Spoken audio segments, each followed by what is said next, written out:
అందరికి వందనాలు, మీ అందరికి నా వందనాలు. నా సాక్ష్యం ఏంటంటే, మా అన్నయ్య వాళ్ళ రెండో కుమారుడి పేరు మహేష్. ఈ మంత్ 16న తను మధ్యాహ్నం ఆడుకునేటప్పుడు తెలియకుండానే కళ్ళు బయటికి తేలేసేసి పిట్స్ లాగా వచ్చేసి పడిపోయారు.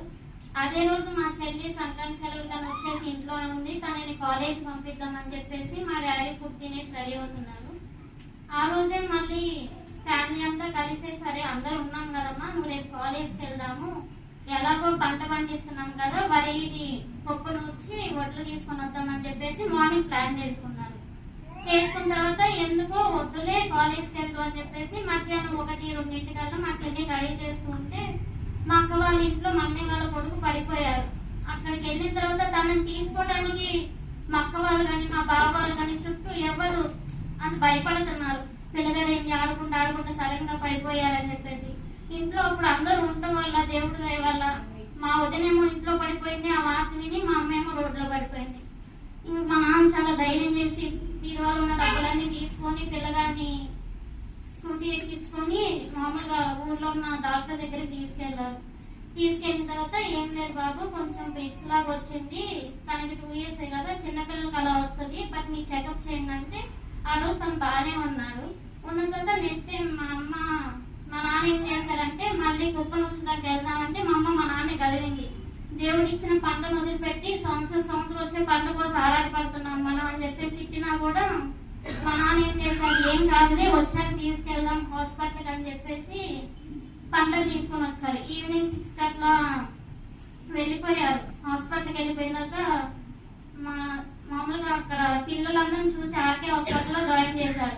అక్కడ డాక్టర్ గారు ఏమన్నారంటే, పిల్లగాడికి పిట్స్ వచ్చాయి కదా, వైట్ ప్లేట్స్ ఎక్కువ ఉన్నాయి, అలాగే బ్లడ్ లో కొంచెం ఇన్ఫెక్షన్ ఉంది, ఒక 2 days కన్ఫర్మ్ గా హాస్పిటల్లో ఉండాలని చెప్పేసి చెప్పారు. ఆ రోజు అదంతా శుక్రవారం జరిగింది.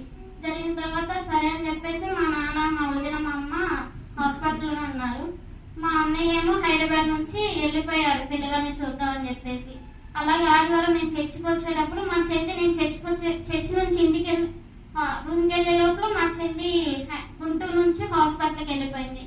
నాన్న ఇంకా నాకు చెప్పాడు, యాక్చువల్లీ నిన్ను కూడా పిలుద్దాం అనుకున్నావమ్మా, కానీ నువ్వు ప్రార్థనకి వెళ్ళకుండా రావు కదా, నువ్వు ప్రార్థన చేసుకుని వస్తావు అని చెప్పేసి పిలవలేదని చెప్పేసి అన్నారు.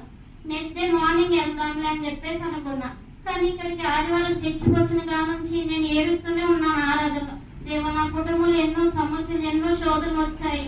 చిన్నపిల్లగానికి కూడా హాస్పిటల్లో ఉన్నారు, వాటి అన్నింటిని తట్టుకునే శక్తి కూడా మాకు లేదేసయ్యా. తనకి కెనాల్ పెడుతుంటే చిన్న వయసు కదా, 2 years ఉన్నప్పుడే తనకి కెనాల్ పెట్టడం వల్ల తను బాగా ఏడుస్తున్నాడు, అక్కడ బ్లడ్ అంతా బ్లీడింగ్ వస్తుంది. నేను ప్రార్థన చేసుకున్నా, దేవా నువ్వు నాతో మాట్లాడు ప్రభు, ఈ రోజు నువ్వు మాట్లాడిపోతే నేను ఇక్కడ నుంచి వెళ్ళను ప్రభు అని చెప్పేసి గట్టిగా ప్రార్థన చేసుకున్నాను. ఆ రోజు ఫిలిప్ అన్న వాక్యం చెప్తూ ఉండగా చివరి వరకు ఎందుకు సమాధానం రావట్లేదు అని వెతుకుతూ ఉంటే అన్న చెప్పాడు చివరిలో ఒక మాట, మనకి ఎన్ని శోధనలు వచ్చినా, ఎన్ని సమస్యలు వచ్చినా సరే దేవుడు మనకి తెలియకుండా ఏమీ చెయ్యడు. మన తలలో ఒక వెంట్రుక రాలనన్నా కూడా దేవుడి ఆజ్ఞ లేనిదే రాలేదు కదా, అలాంటి ఇన్ని సమస్యలు వచ్చాయంటే నువ్వు తట్టుకొని నిలబడాలి, దేవుడు ఏదో ఒక రోజు నీ ఇంట్లో కార్యం చేస్తారని మాట్లాడారు.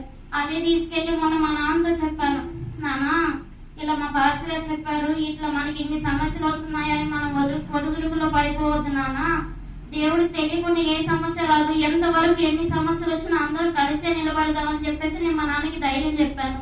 చెప్పిన తర్వాత మొన్న నేను మండే హాస్పిటల్కి వెళ్దామని కూడా రెడీ అయ్యాను. కానీ అదే రోజు డాక్టర్ గారు వచ్చేసి అంతా నయమైపోయింది, తనకి ఏ ప్రాబ్లం లేదు, మీరు డిశ్చార్జ్ అవ్వచ్చు అని చెప్పేసి చెప్పారు. వెళ్ళిన తర్వాత మొన్న గురువారం కూడా మళ్ళీ చెకప్ కి తీసుకెళ్ళిన తర్వాత మా డాడీ బ్లడ్ టెస్ట్ చేపిస్తానని చెప్పాడు. ఆ రోజు కూడా నేను ప్రార్థన చేసుకున్నాను, దేవా నా జీవితంలో ఎన్నో కార్యాలు చేసావు ప్రభు, మళ్ళీ ఇప్పుడు తనని మళ్ళీ చెకప్ కి తీసుకెళ్తూ ఉండగా ఏమీ లేదు, అంతా సంపూర్ణంగా బాగుపడ్డారని చెప్పే వాక్యాన్ని మీరు మాకు దయచేయమని చెప్పాను.